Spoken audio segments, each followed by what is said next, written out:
how do you get your first job? Like after system administration, we are doing a transition from system administration to cybersecurity is a big thing. So how you did this transition? I think showing up my work and like what I learned, all the skills, I just showcased that, built a network, and like created opportunity for myself. So I want to ask your viewpoint, your perspective, that if you want to make a career in defensive, what is the most important thing is required? Okay, so first thing is your curiosity and passion, right? And so first of all, let's say you want to join as a SOC analyst. So just go to that website, career page of that website, see the job description, what they are asking for, what do they require. What do you think? What is the important fundamental required to make a career in SOC? For that, from system administration, I got the understanding of how computers and networks operate, right? So that was like basic knowledge and foundational knowledge which is required. Hey guys, welcome to the session on Coffee with Prab. And today we have a special guest, Mr. Madhukar, one of the known cybersecurity expert and my friend with 9 years of experience in red teaming, threat hunting, and digital forensics. Along with that, he also have a great time spent on the areas such as incident response and pen testing. And when it comes to his experience and all that, he also a speaker on a lot of conferences, and his passions when you're talking about lies in some of the most fascinating areas of cybersecurity, including the adverse shield research, malware analysis, reverse engineering, threat hunting, memory forensics. Recently, he did the contributions on the MITRE ATT&CK Framework, where he discussed about AD contributions, so Active Directory security, cloud security, and deception technologies were there. And early in his career, Madhukar on his scale on Windows Active Directory security and system administration. But however, today, if you talk about his immense curiosity and dedication of the cybersecurity, make him research and development team engineer, and he's currently working as a security engineer in one of the known platform. And apart from that, he's also a very good human being. Whenever I disturb him for any kind of a help, he's always present. And he also have a great experience on a security analytics and developing a threat detection content, adversary simulations, and also building lab environment around the CTF. So let's basically welcome Mr. Madhukar to this platform. So Madhukar, good morning, good afternoon, good evening. Good afternoon, Prab. Thanks a lot for the great introduction. No, Thank you very much. You deserve. How do you feel disturbing you on a weekend? Yeah, I feel great. I was anyways working, so I did not have any other plans for the weekend. So it's great to have a chat with you. Thank you so much. Thank you so much. I know you won't be very happy pinging you on weekend. Weekend is a time which you give to your family and all that, but taking on the time for society, community, it's a great thing. So, Madhukar, you had a great experience on offensive, defensive both, and now you're making a specializations on the defensive sector. I won't take much time, but I'm just curious about Madhukar, your journey in cybersecurity, how you started your journey, and what make you passionate about current vertical where you are. Okay. Yeah. So honestly, my journey into cybersecurity isn't something which I predicted from the start. So I began as a system administrator. I worked in IT team. Then that role gave me experience in and hands-on in system administration, Active Directory operations, and troubleshooting.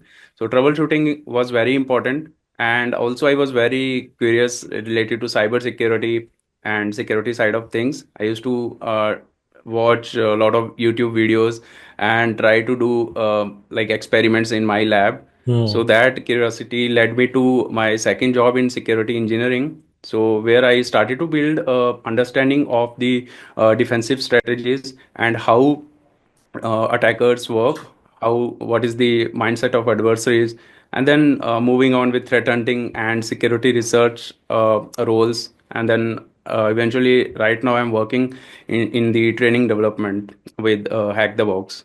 Wow, that's great. So, as I said, Madhukar, everyone has a dream job to work on a respective area, right?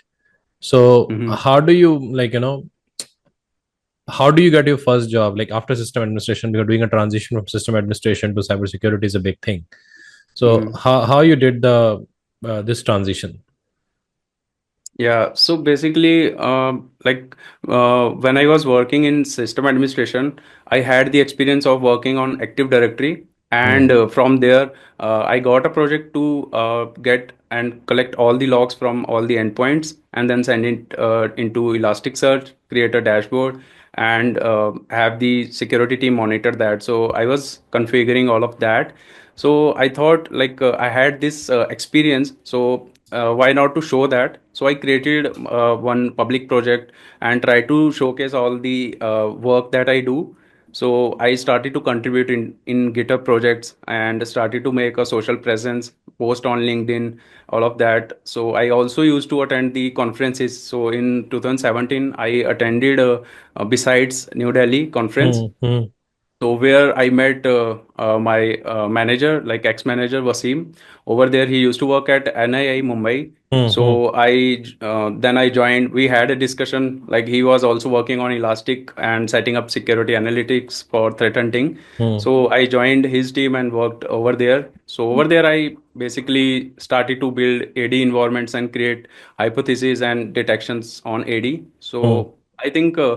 Showing up my work and like what I learned, all the skills, I just showcased that, built a network, and like created opportunity for myself. So you mean to say that the freshers who watching this video, for them, the one of the good insight here is that if you want to get a first job, the things got changed. It's not necessary you will get a job based on CV what you upload on the job portal, but how you Mhm. basically show yourself on a social media and conferences, and what is your Mhm.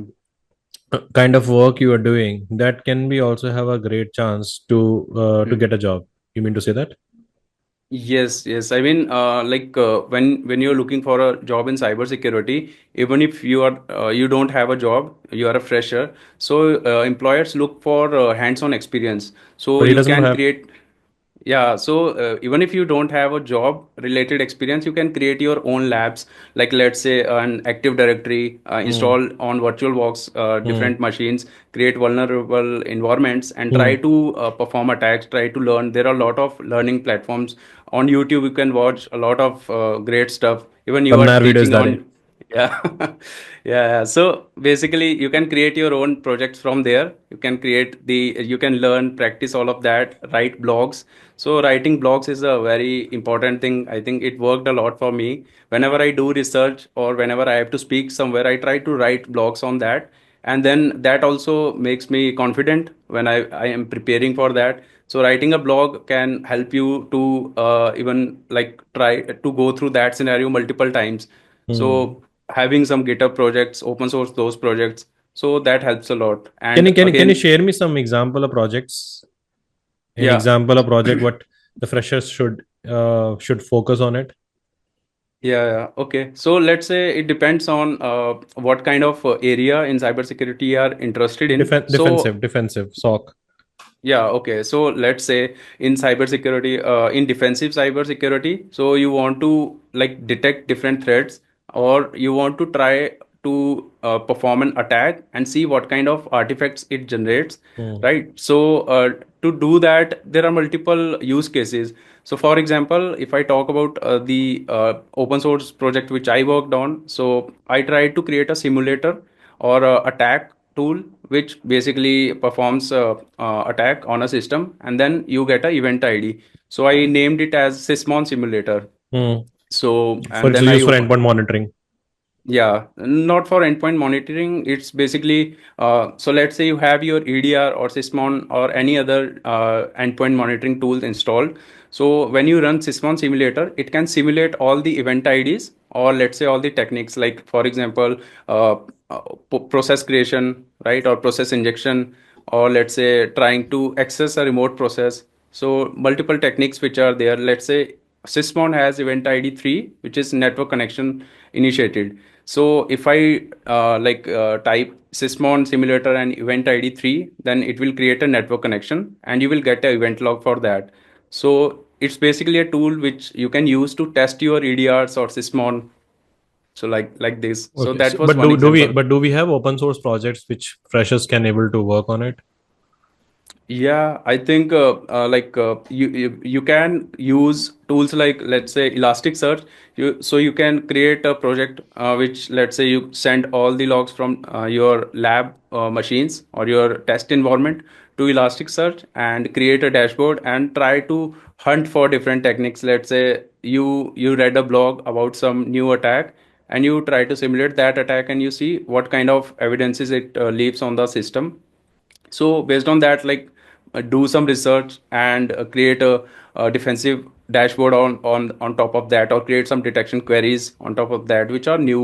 So like that you can research as well as contribute to the projects. Excellent. So, if someone want to make a career in defensive side, Madhur, Hmm. I don't want to go by the Chat GPT, or I don't want to go by Google Bard or random Hmm. influencers who say learn basics and all that. I'm also one of them, Hmm. because you are the live example of how things really, works. Hmm. So I want to ask your viewpoint, your perspective, that if you want to make a career in defensive, what is the most important thing is required?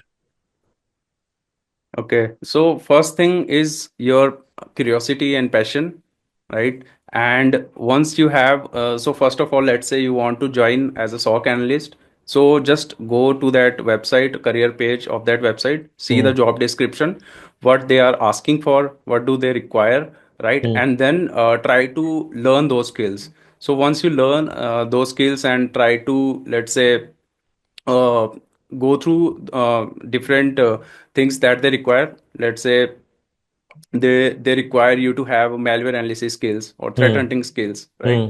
So everything is available. So you can just learn like different techniques about malware analysis, static analysis, dynamic analysis. You Hmm. try to perform, take a sample from, let's say, some open source platform, try to analyze that. So now evaluate your skills, like what they are asking and what you have done so far, and then try to let's say upload that project somewhere and basically showcase your skills. So you are learning your skills which are required by that job, and you are also showcasing your work through GitHub or similar platforms.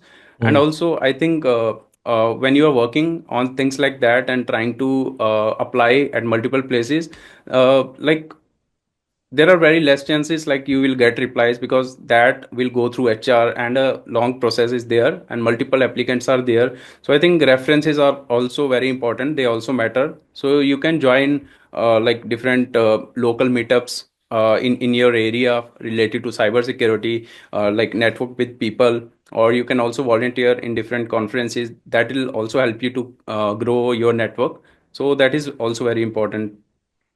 Excellent. So you mean to say that when it comes to the requirement of this integrations and knowledge on the perspective about overall goals and everything, so definitely, uh, but this is okay. But when I'm referring some kind of JDs and I can prepare. But before that, what do you think? What is the important fundamental required to make a career in SOC? That's fine. Okay, check the jobs.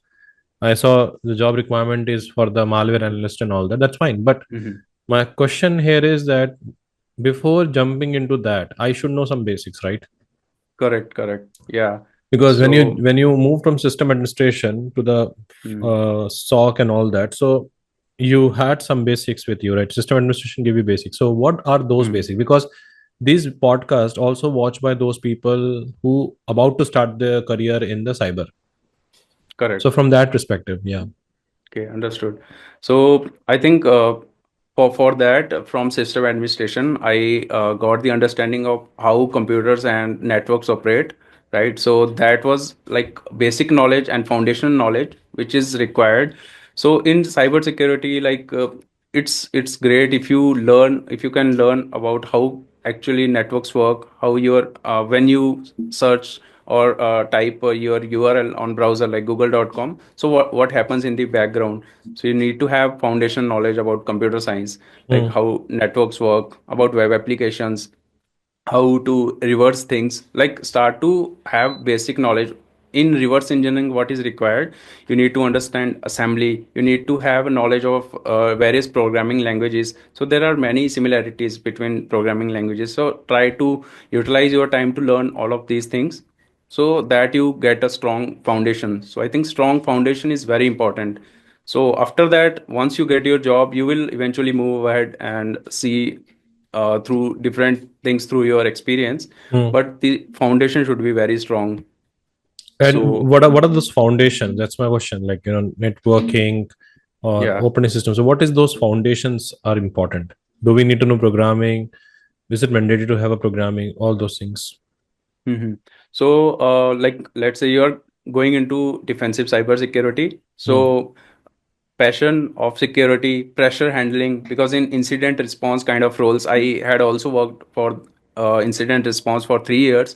So it's a very like it's a kind of job which has a lot of pressure. So you need to learn how to stay calm under pressure, Hmm. like how to handle all of these incidents. And do not burn yourself. So this is something which real life experience teaches you, but you need to have passion for the field, and then Hmm. you need to know the foundational knowledge, like network security, web applications, how Hmm. adversaries operate. So I Hmm. think MITRE is a great framework which can give you this kind of knowledge about how adversaries operate. So if you look at the attack kill chain, like starting from reconnaissance and moving laterally and then exfiltrating data and all, so you will see like how adversaries operate. All the known techniques are documented there. So it's good to learn one technique every day from MITRE. So it's good to have that kind of knowledge. So that will prepare you for adversary mindset. And then, like, showcasing your work, that is also there, but uh, as much as you keep yourself up to date, that is also very required, because this is a dynamic field. Everything keeps changing, like new attacks come into the picture every other day. So that is also important. And I think programming is also important if you are trying to make your career or going to a upper level, let's say more technical, trying to handle advanced malwares or trying to reverse those. Then it's good to have the knowledge related to programming, so that you Hmm. can understand different things which are required, like assembly and understanding sophisticated concepts, like what kind of techniques are used by malware authors to evade defenses and so on. Okay. So, Hmm. Madhu, like, this is the introduction and the basics you're talking about. So today, what is special in this podcast? So today we'll see what is MITRE ATT&CK framework. We'll go through that. We'll take up one technique and we'll see there are different SOC related rules which can detect one particular technique, but how we can detect or create a query which can detect that technique irrespective of what tool is used. So we'll take example of OS credential dumping. Hmm. So we'll try to see, like, when some tool is trying to dump your credentials, how you can detect that. So what kind of threat hunting techniques you can use. So today we'll cover that. So Sure. I'll share my screen. All right. So we have the MITRE ATT&CK framework over here. So MITRE is a MITRE ATT&CK Framework is basically a framework which is referred by both offensive and defensive teams. So defensive teams refer it to map all of their detections aligned with the MITRE ATT&CK Framework. Like, what this framework does, it basically has documented all the known techniques and tactics used by attackers to move from the initial phase of attack to the end goal, like impact or data exfiltration. So it's kind of a attack kill chain, but all the techniques are documented by MITRE with proper examples, mitigation, detections. So for example, if an attacker starts with reconnaissance, which means an attacker is trying to scan your network, gather more information about your network.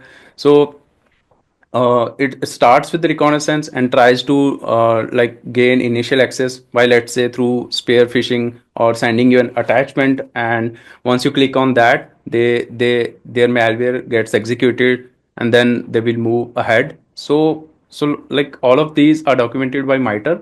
So first of all, let's see what is threat hunting and why this framework is used by threat hunters. Okay. So if you're someone new in cybersecurity or new in threat hunting, so you can understand threat hunting with a simple analogy. Like, imagine your house has logs, cameras, and alarms. So that's a basic security system. It can be related with, let's say, firewall, EDRs, antiviruses. So these these things are there.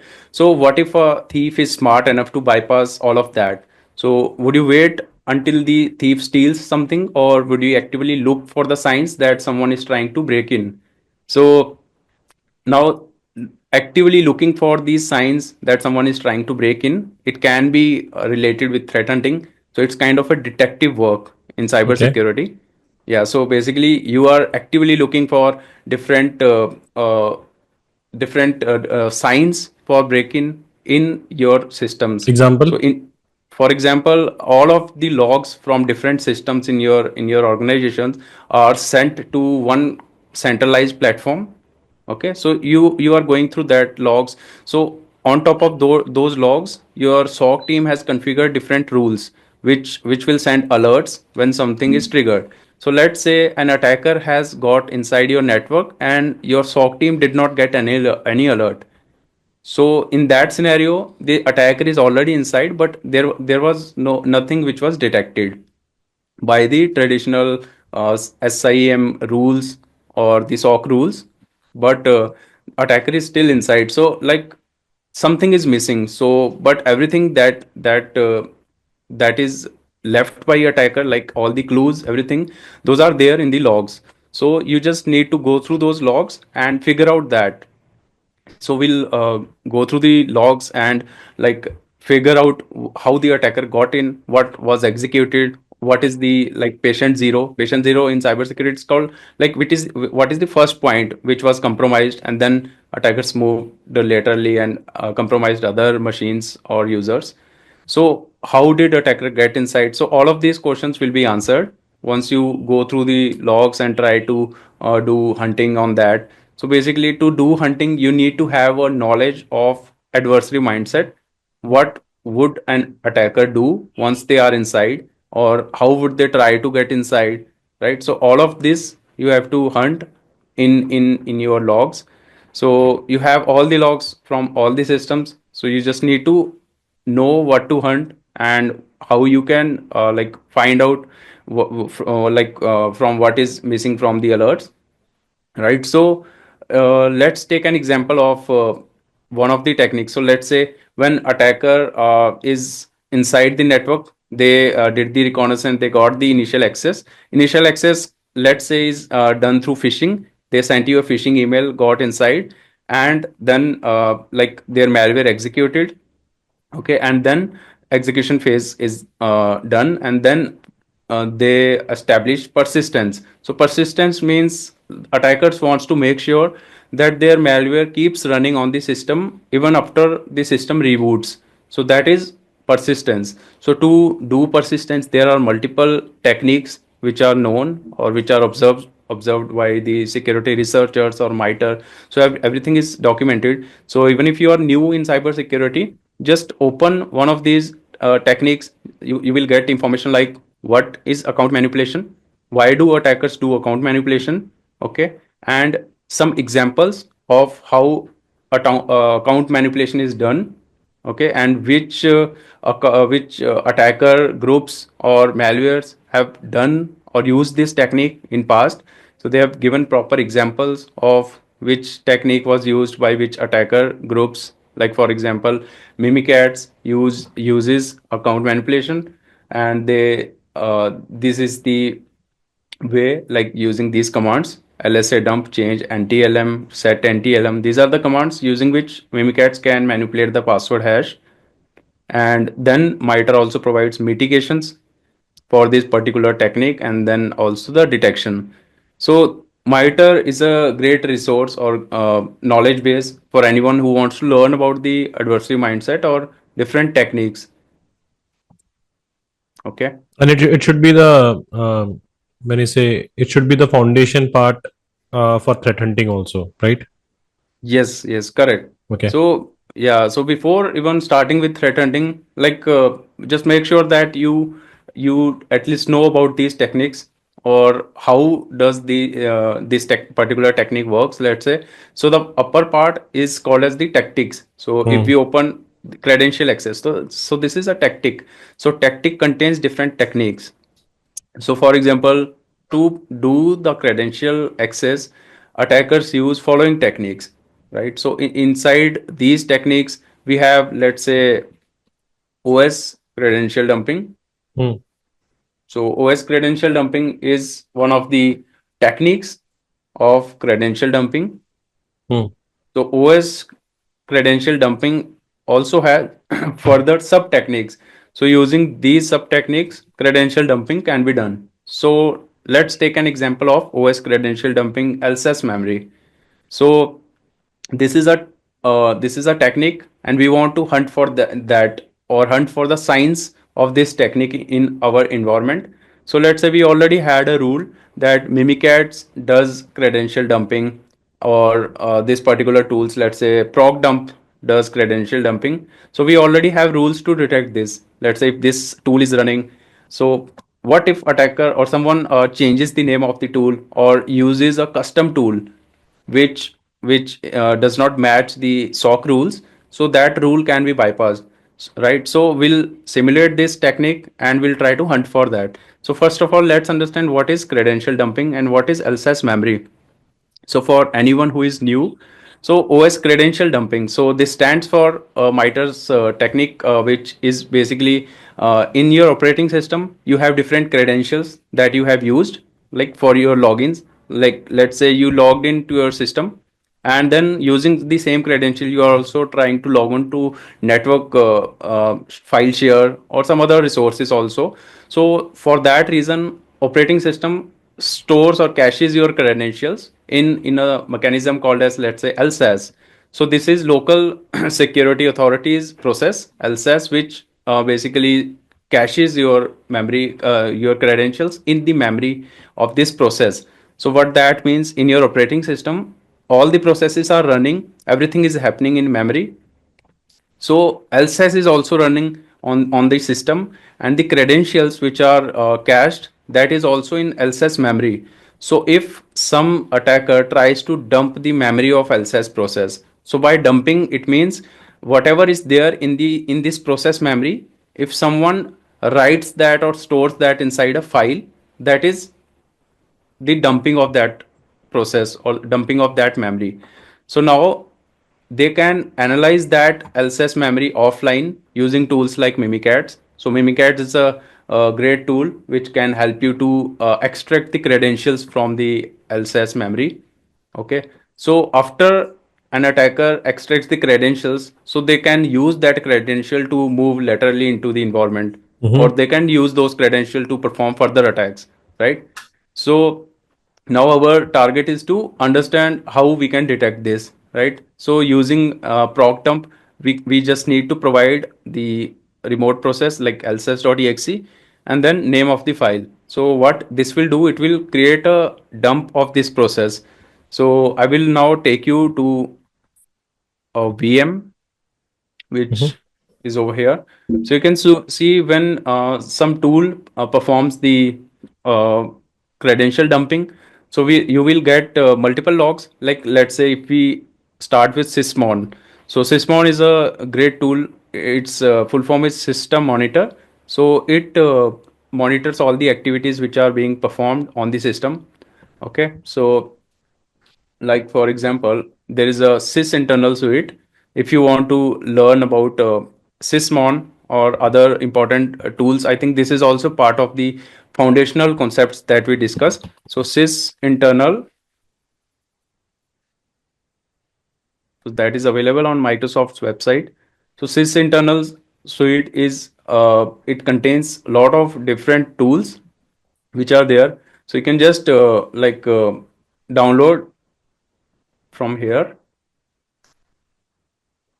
So basically, yeah, it's being downloaded. So it contains all of these tools which I am showing, like share enum, it enumerates the shares, right? Streams and multiple others. So there is also a book on all of these tools, like sys internal suite. So you can just go through these tools. It will like make your foundation really strong. It will give you knowledge of the Windows internals. So it's a really great suite, and one of the tools from sys internal suite is Sysmon. So Sysmon is kind of a EDR, you can say. So it's Mm-hmm. kind of a tool which monitors everything that is happening on a system, and it tracks and logs it into the event viewer. So let's say it detected process creation. So when you executed mimikatz.exe on the system, so that will be sent to event viewer. So you can go to your event viewer, go to application and service logs, Microsoft, Windows, and then Sysmon. So inside Sysmon operational, you can see all the event logs. So let's say I have this custom tool which is adobe.exe. So what it does, it first looks up for the lss.exe process, checks its PID, and then it dumps it into the same folder. So there are three things. First of all, it's trying to find a PID of lss.exe. So if I open task manager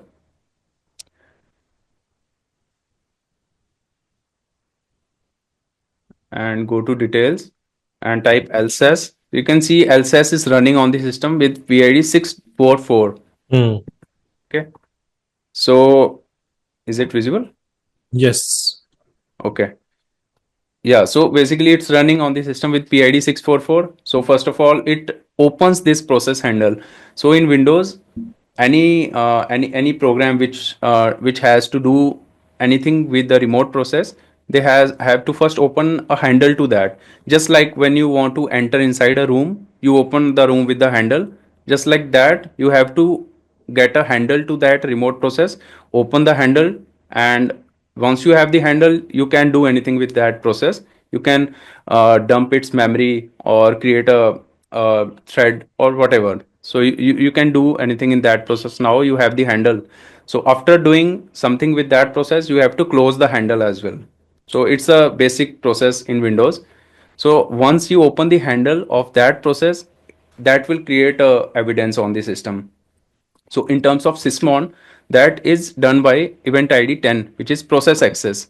Okay, so process access is this event logs is generated when someone opens the handle to a remote process. Okay, so inside that, what information you get is source process ID.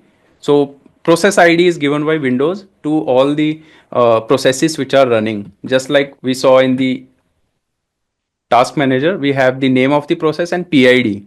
So over here, this PID part is basically the process ID. Okay. So now we have source process ID. It means like which process tried to do the LSS dump. And then we have the target process ID, which is lss.exe 644, which we saw in the task manager as well.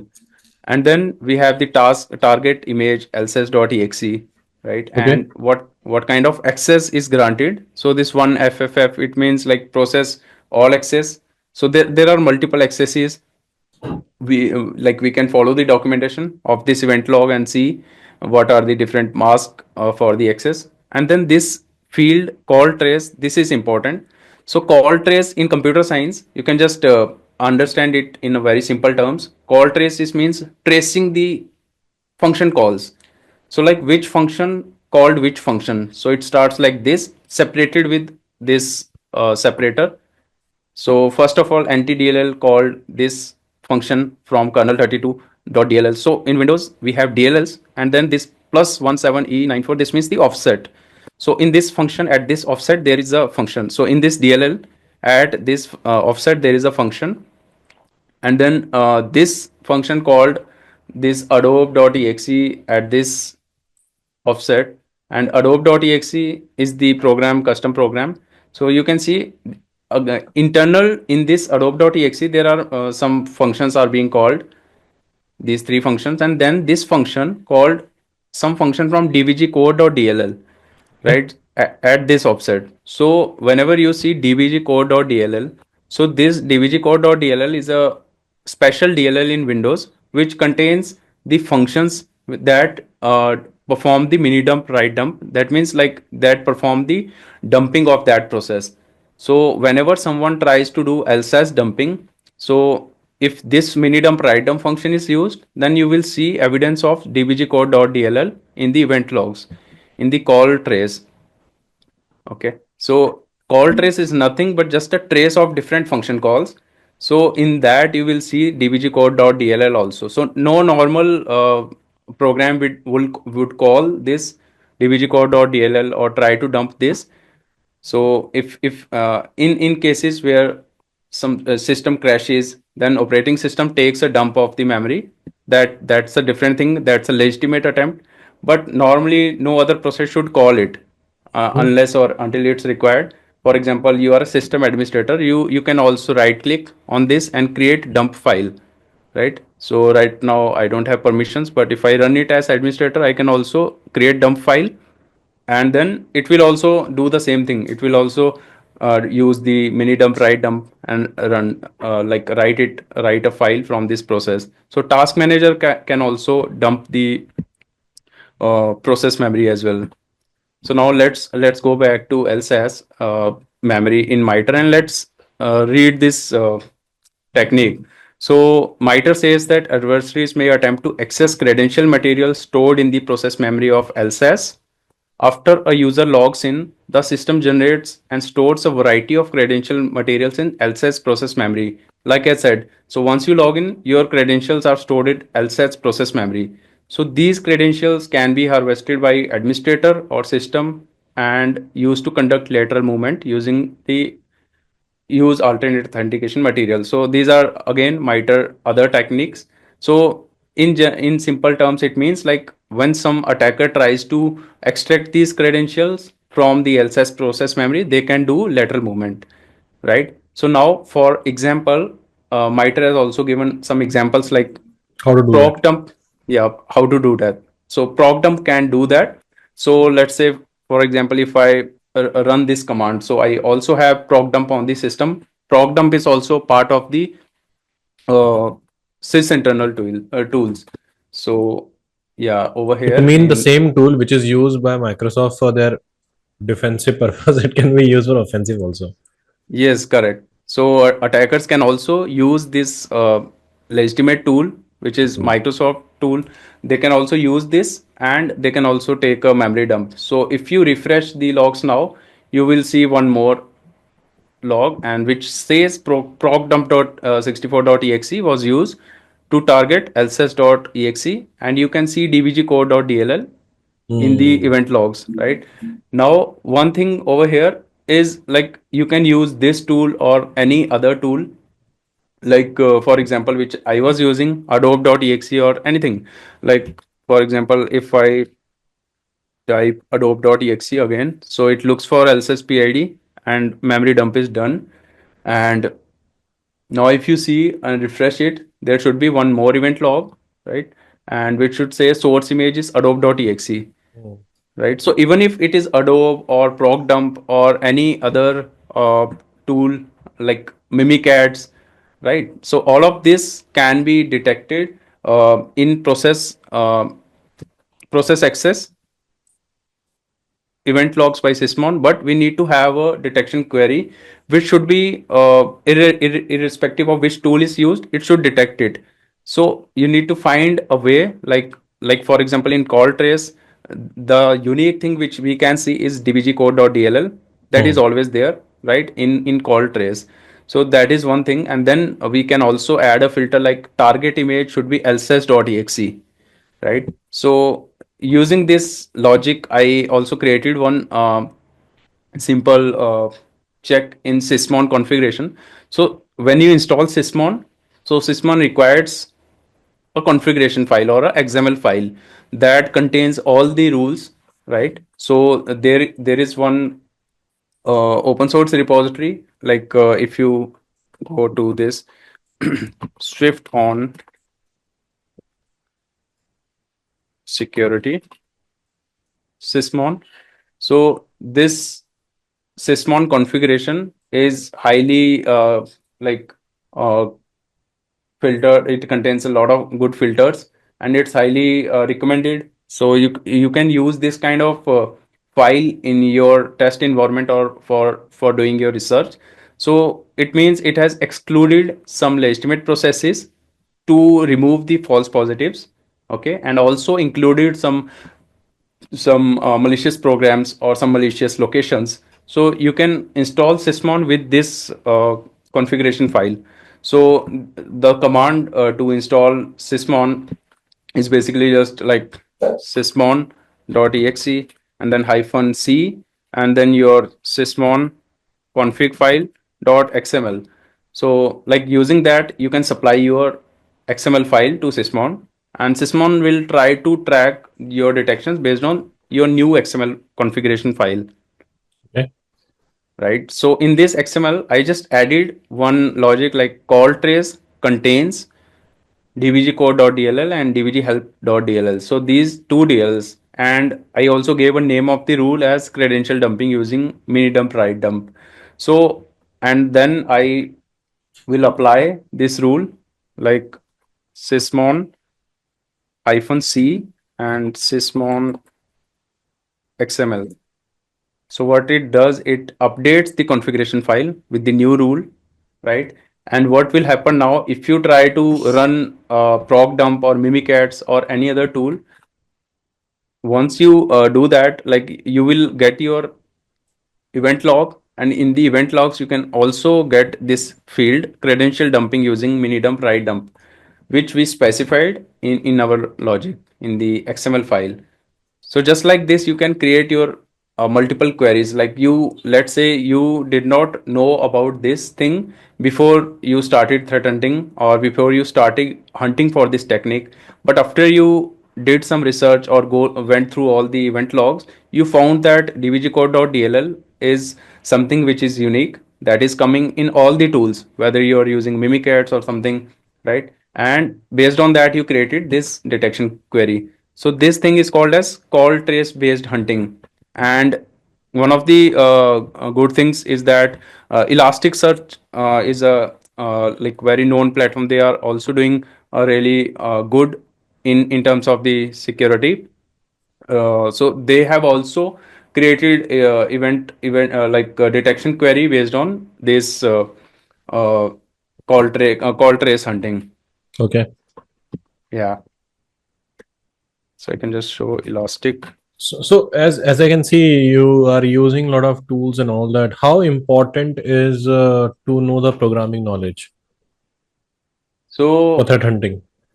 yeah, so basically, if you start as a like analyst or start as a threat hunter initially, even if you don't know programming, Hmm. that is okay, because you need to have a good adversary mindset, right? You need to know about how attackers operate, what are the different techniques, right? And then how those techniques can be detected.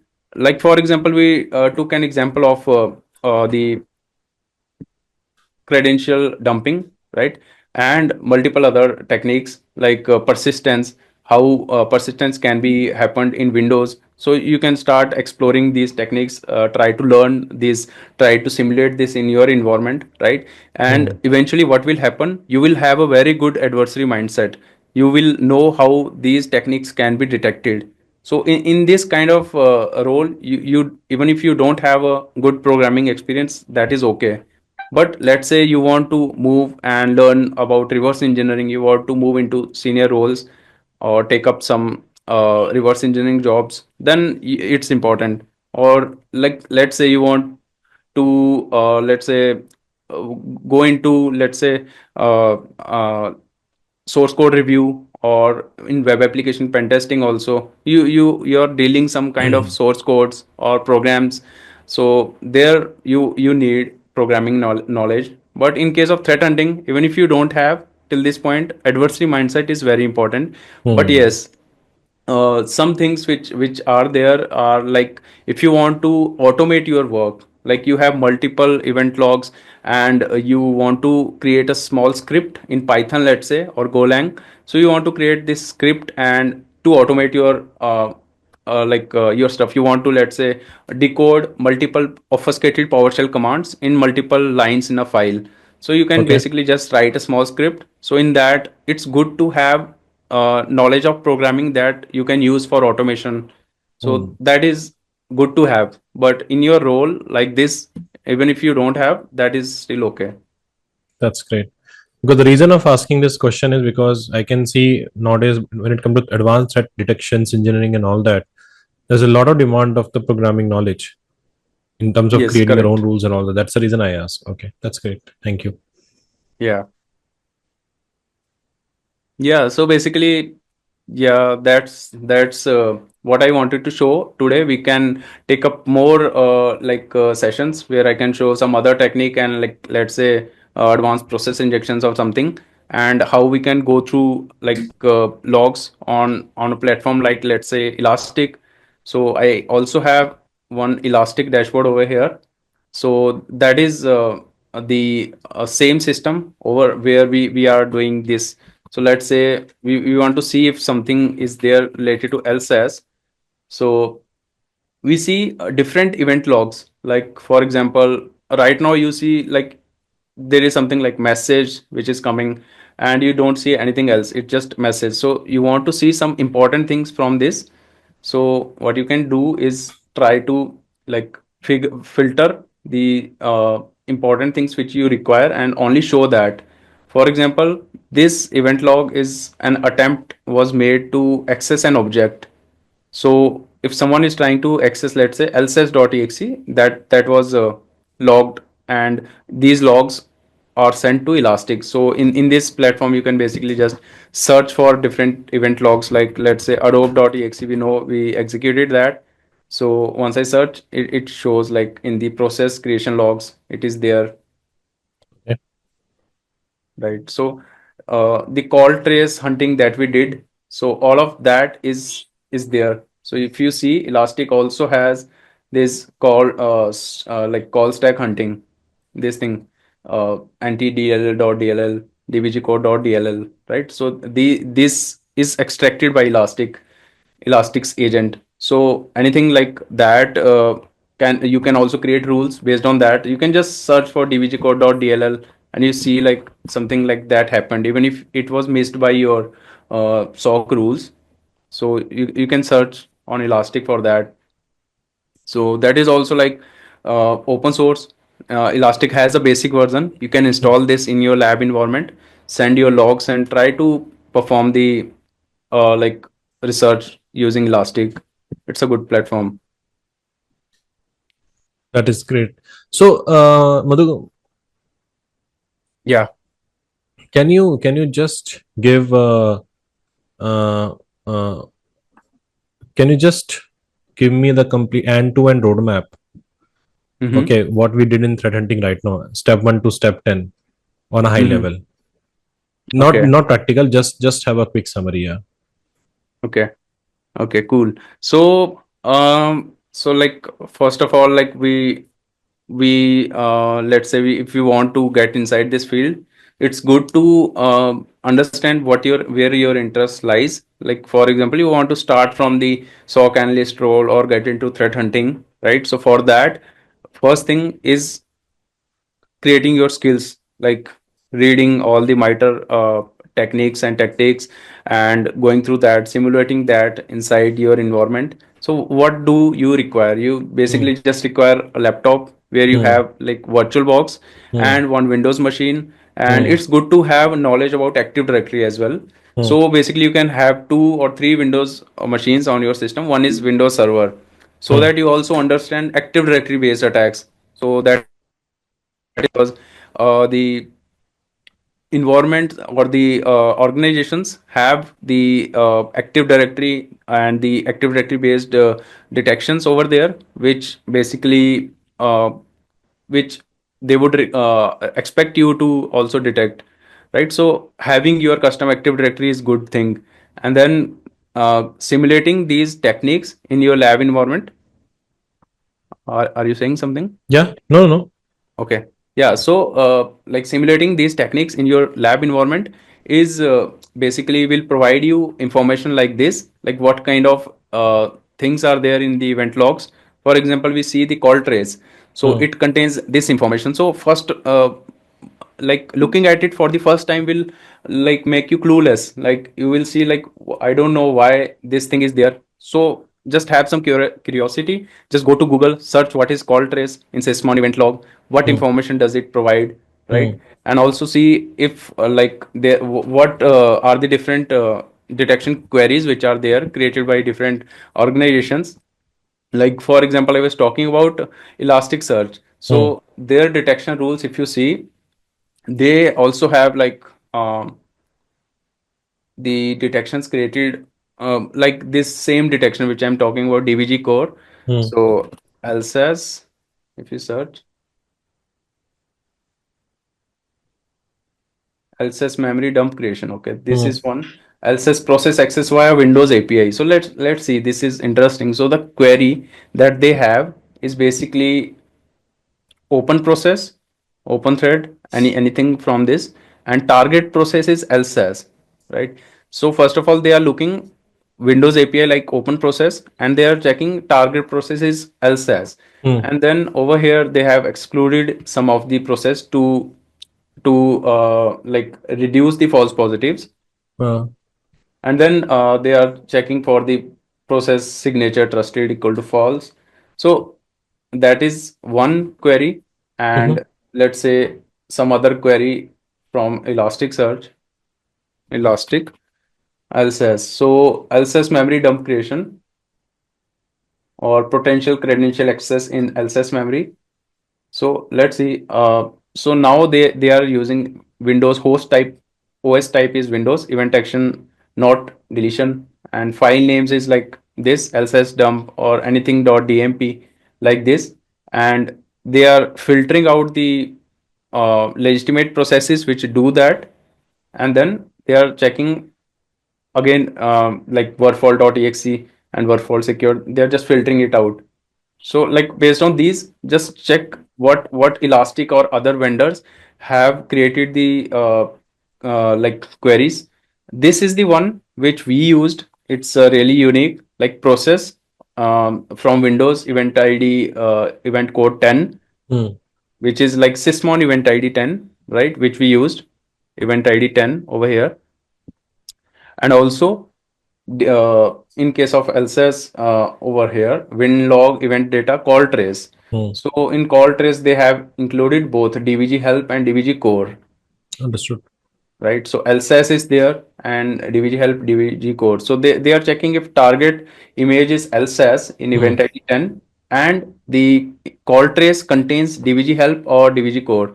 So that is the core logic. So even Elastic has created this with high severity Hmm. because that is like a unique technique to detect the LSAS credential dumping.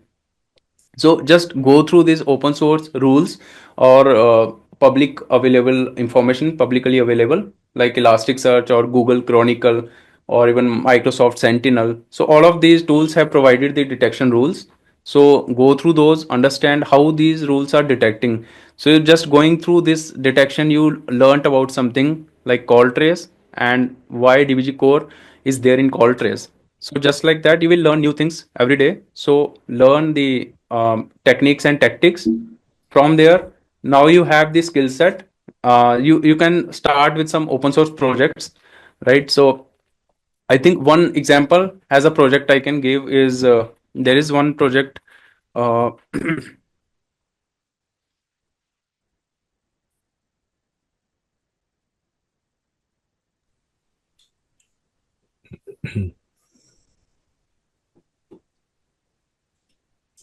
Yeah, this one. So you can see APT3 TTP threat hunting. Hmm. So APT3 is a advanced persistent threat actor. It's a name given by Mandiant. So APT3 TTP threat hunting. So this basically has a VM, the virtual machine. It was you can download that, and basically it has some threat hunting questions and answers, right? So you can just explore this on your own. So the TTPs used by the APT3 are simulated, and all the logs which were generated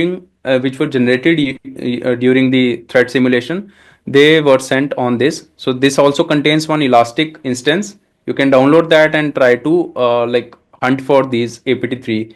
So if you do that, like you will also learn like what kind of TTPs are like used by APT3 and how you can create like detections on that, how you can hunt for that. So that's again one open source GitHub repository you can check. The next thing, once you have the knowledge and once you tried your knowledge or like used it to like hunt for something or try used some tools like Elasticstack or Sysmon, all of these. Like after that, you can basically like start on your like LinkedIn, showcase what you are doing. If you don't have a job, you can just showcase like you performed this, you detected this new thing, you tried to do APT3 hunting. So all of that on LinkedIn, that will definitely help. People will notice like you are doing something, or you're trying to not just APT3, you can look on APT3 TTPs from here, and then you can try to perform the simulation of, let's say, APT 28 or some other threat actor by yourself. So then you can write a blog on that. So that's something like that will help you to write blogs, create your personal projects, social presence, writing on LinkedIn or something. And then basically once you have this kind of things, like create your own research, let's say do some uh, hunting about some new malware which came up. So downloaded that malware, executed on your system, and see what evidences it leaves, what event logs it generates, and then create a new, like, let's say, blog on that, speak on that in a local meetup. So that will create new opportunities for you. Definitely. Excellent. So the thing is that the most important thing when it comes to this threat, internal threat hunting, and is all that patience, right? Yes, yes, correct. Patience is important. Yes, correct. Yeah, patience is very important because there are times when you spent, like, let's say 2 3 hours and you did not find anything. Hmm. So it's sometimes you have to like move your time to, like, spend your time to some priority things, but don't lose patience. So just keep trying. Have faith on your instincts. Try again. Like, you will find something. Try, but just cover. Let's say in threat hunting, it's all about attacker mindset or adversary mindset. So it's all about staying curious, asking questions, and uh, not relying totally on the security tools or alerts. You need to like do dig deeper and connect the dots. Like, you saw something was, like, one file was downloaded on a system, and then there was new network connection from that system. So just try to connect the dots. So again, like, that will definitely help. So patience is very important in this role.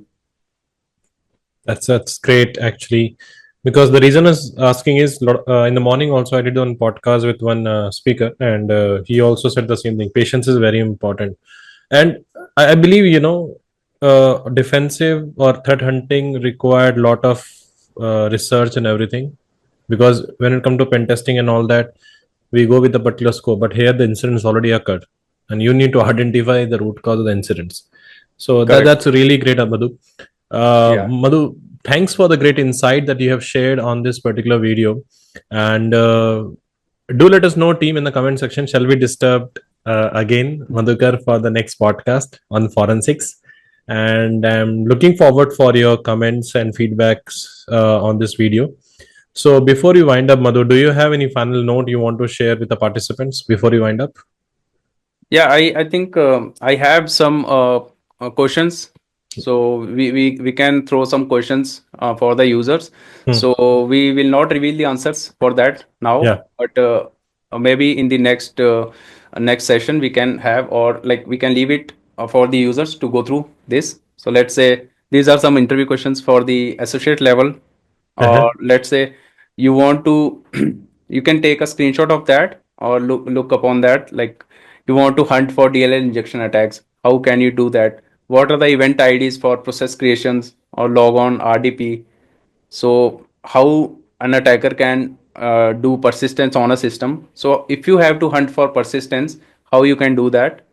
Okay. And some Windows API functions, like, for example, I talked about LSAS credential dumping. So over there we had open process, and then we had mini dump, write dump. So these are Windows APIs. So there is a sequence of Windows API functions for different techniques, like for process injection as an Hmm. example. Hmm. So attackers first of all open a process, and then they write some memory space in that process. They write the payload in that using write process memory or other APIs, and then they execute that payload. like using create remote thread or other APIs. So what are the sequences? So try to understand that. So this can be asked in interviews.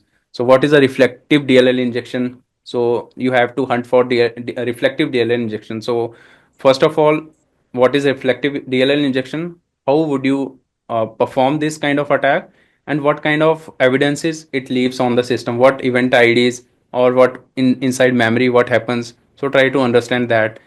Some questions related to Active Directory. How does Kerberos work?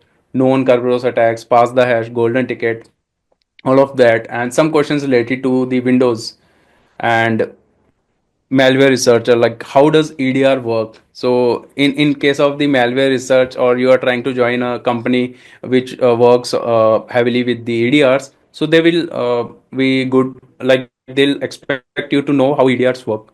So just have an understanding of like low level how EDRs work, what kind of components are there in an EDR, and how all of these components work together. So these are some of the questions which I wanted to share. Excellent. And do let us know, team, in the feedback in the comment section. Can we have one mock interview session on threat intel and SOC with Madhukar? I'm sure I have a complete right to disturb him if time permit, and I'm sure we can have a more sessions like that. But thanks, Madhu, and it was a great insight. I got great learning. I made a lot of notes from Thanks, this Rob. particular video. So your first student is Prab for this particular channel in terms of content, and I got a great learning on threat hunting.